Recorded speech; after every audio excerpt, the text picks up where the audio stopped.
এই বিএনপি ক্ষমতায় আসার পরে তারা শহীদি রক্তের সাথে বেঈমানি করেছে, তারা শহীদ পরিবারদের সাথে গাদ্দারি করেছে, তারা জুলাই যোদ্ধাদের অপমান করেছে।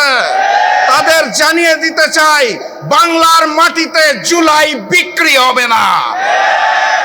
অতএব ওই দিল্লির পরিকল্পনায় আওয়ামী লীগের রেখে যাওয়া অসমাপ্ত কাজ যদি বিএনপি পূরণ করার জন্য ক্ষমতায় যায়, তাহলে তাদের জানিয়ে দিন আমরা প্রস্তুত আছি।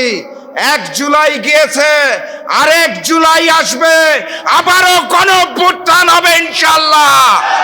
কিন্তু গণভোটের আলোকেই জুলাই সনদ বাস্তবায়ন করতে হবে। এর আগ পর্যন্ত আমরা থামবো না ইনশাআল্লাহ। যদি না হয় সংসদে, সমাধান হবে রাজপথে। আপনারা প্রস্তুত আছেন?